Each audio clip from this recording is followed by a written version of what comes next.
Pinupuri at pinasasalamatan ka namin, aming Diyos na dakila, sa pagbibigay ng confirmation. Through your word, you are allowing each one of us to as well confirm our identity in Christ Jesus. Know the authority that you have given unto us, and especially the power to break down all the forces of darkness. Would you allow us to always be in your gospel, in your word, in your praying, and in your life. We ask this in the mighty name of Jesus Christ. Amen. This Sunday, marami tayong confirmation, lalong-lalo na upon the word that we have listened. And today, as God gave us this new day and new time for us to be able to know the greatest will and plan of the Lord. Talakayin natin na ang Diyos ay suma-atin. Yung tanong na ito, o yung kapahayagan na ang Diyos ay suma-atin, ano ba yung mga bagay na pwede nating maalala? Na ang Diyos ay suma-atin, ang ina-expect ko, lagi ako masaya. Nung ang Diyos ay suma-akin, naging matagumpay ako sa lahat ng bagay. Nang ang Diyos ay suma-akin, I never experienced na malungkot. Nang ang Diyos ay suma-akin, hindi ko na-experience na magutom o magbulang. Pero usually, ito yung mga bagay na nasa maling pag-aakala. Pag sinabi natin na ang Diyos ay suma-atin, this is the confirmation na in every situation, malalaman natin na nasa sa atin ang Diyos. Hindi lang sa mga bagay na akala, oh, God is with me. Kaya naipasa ko yung exam. Ang Diyos ay sa akin, kaya napagtagumpayan ko yung mga bagay, pero hindi. Kahit sa mga bagay na doon tayo sa pinakamaliit na aspeto ng ating buhay, remember that God is with us. Sabi diyan sa ating maikling introduction, ang buhay pananampalataya ay isa sa pinakamalaking usapin, lalo na kung ano ang pamantayan at mga pamamaraan. Kung relihiyon ang ating pagbabasihan, mauuwi tayo sa pisikal na pag-asa at ang pisikal na kaayusan din ang magiging konklusyon sa maayos na pananampalataya. Hindi lingid sa kaalaman ng bawat isa. Kapag laging relihiyon ang pinag-uusapan, the religion promotes world peace. Hanggat maaari kung kinakailangan makipagsang-ayon tayo sa mga bagay gagawin natin for the sake ng kaayusan. But gospel is different. That's why maraming galit kay Jesus noong time na yun. Kasi hindi siya sumang-ayon sa mga pamamaraan ng mga Romano. Hindi sa pagkakaila, na parang binali niya yung kautusan. Pero hindi nila nakita yung ibig sabihin ng kautusan, yun ang winork out ni Jesus Christ. Nagpagaling siya sa araw ng Sabat. Nagpatawad siya sa araw ng Sabat. No? Uminom siya, kumain siya, hindi siya naghugas ng kamay. Lahat ng mga bagay na ito ay taliwas sa kaugaliang Romano ng time na ito. Kaya nga nais nilang ipapatay si Jesus Christ kasi sila hindi naman umaayon dito sa atin. Ang nangyayari, bakit? Ang dami pang sumusunod sa Kanya. That's why Jesus became a huge threat para sa mga relihiyong Hudyo, lalong-lalo na sa mga Romano. Pero ano ba ang tanging naisin ni Jesus kung bakit ginawa niya ang mga bagay na ito? Sabi din sa pagpapatuloy, tignan natin ang mga buhay at karanasan ng mga sinaunang mananampalataya sa Biblia. For our main number 1, sabi diyan, when great famine came, God was with Joseph. Alam ba natin na hindi sumakay Jose ang Diyos nung siya ay naging gobernador na? Kahit nung si Jose ay nakaranas ng hirap, nakaranas ng pang-aalipusta sa kanyang mga kapatid, God was with Joseph. No? Marami na gusto kong maging si Jose. Because Joseph saved Egypt from great famine, pero hindi. Kahit nung siya ay inuhulog sa balon, siya ay nakulong, siya ay naging alipin ni Potiphar, ang Diyos ay sumakay Jose na. We cannot say that God was with Joseph nung siya ay nagtagumpay. Kahit nandun si Jose ng kadiliman ng kanyang buhay, puro hinagbis, puro sakit ang naramdaman niya, God was with Joseph. And that was the reason why he was able to save Egypt.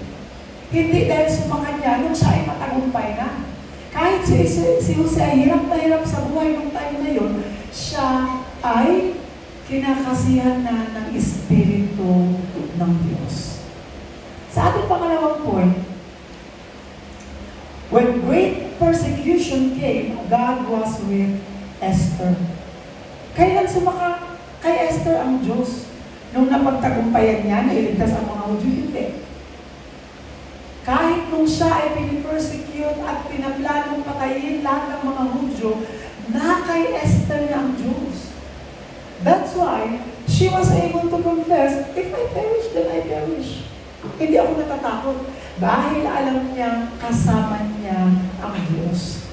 So naging conclusion lang ng kanilang buhay pananampalataya, ang pagiging matagumpay. Pero nung ang Diyos ay sumaka nila, bago pa sila humarap ng persecution at nagtagumpay, sila ay pinili na ng Diyos. Lalong-lalo na, no? Nagbigay na ng decree, lahat ng mga Hudyo ay dapat patayin. Walang matitira. Paano yan? Sabi ni Esther. Sabihin niyo sa mga Hudyo, walang kakain o walang iinom. Mananalangin tayo. That time, when they realized the power of prayer, isn't it? God was with them. Hindi ba sumaka nila na ang Diyos nung panahon sila ay nanalangin at ipinaglaban ang kanilang pananampalataya? That's why Esther, Queen Esther, was able to save the Jews. Ang mga Hudyo. We will be having a very short message. Kaya number 3 na agad tayo. Sabi niya sa number 3, when Paul faced death, God was with him. He did evangelism and mission. Kahit nung si Apostol Pablo, akala ng iba, God was with Paul, nung siya ay nagtagumpay sa kanyang evangelism and mission. Pero hindi. Nung panahon pa lang na namit niya si Jesucristo on the road of Damascus, nag-receive siya ng tinatawag na persecution. Halos ayawan siya ng mga disipulo dahil sa takot ng pagpapapatay. God was with Paul. At naging makapangyarihan lang na ang Diyos ay sumakay Pablo nung na-realize niya, I am no longer living, but Christ lives in me. Ganon din sa ating buhay. Hindi sumasa atin ang Diyos sa tuwing tayo ay nagtatagumpay at nakakalampas tayo ng mga problema. Sumasa atin ang Diyos o sumaatin na ang Diyos kahit nandoon tayo sa kahirapan ng ating buhay. Nandun tayo sa deepest sorrow ng ating buhay, God is with us. At yun lang naman ang goal ng salvation. Paano natin masasabi tayo ay ligtas? When God is with us. Because God without us, no? Kung ang Diyos ay wala sa atin, wala tayong salvation. The very evidence of God's salvation is nung pinadala niya si Kristo para makasama mo, para sumaiyo. Yun ang katuparan ng tinatawag na Emmanuel. Number 4, sabi dito, when Elijah faced great depression and loneliness, God was with him. Kahit si Elijah, isa sa pinakadakilang propeta na ginamit ng Diyos, humarap siya ng greatest depression. To the point na gusto niya nang magpakamatay. Ayoko na. Tinalo ko na nga yung mga false prophet ni Baal, tapos ipapapatay pa ako ni Queen Jezebel. Kaya tumating yung time na pumunta siya sa ilang, Lord, kunin mo na ako, patayin mo na ako. Ito pa ba yung mararamdaman ko? Hinang-hina ako, feeling ko nag-iisa ako. But, one thing is for sure, God was with Elijah. Kaya ang Diyos mismo ang nagpadala ng pagkain sa kanya. Gutom lang yan. Puyat lang yan. Pagod lang yan. Pagkatapos ng kumain, tulog. Ginising siya, pinakain ulit siya, tulog. All you need is rest. Pag dumating na yung time na nade-depress na tayo, bawin natin sa tulong, pagkain. Surely, kapag tayo ay nakabawi na sa pahinga, we will be realizing na we are so precious. Kaya ganoon din sa ating buhay. Huwag natin aakalain na ang Diyos ay sumasa atin lang sa tuwing positibo ang nangyayari sa ating buhay. Kahit you are in the greatest negative scenario of your life, believe me, God is with you. Hindi lang natin masasabi na ang Diyos ay sumasa atin sa tuwing matagumpay tayo sa lahat ng bagay. Even when you fail, God is with you. Yun ang lagi natin iingatan, yun ang lagi natin panghahawakan. Kaya for our number 5, or for our conclusion, sabi dyan, there is question. What about you?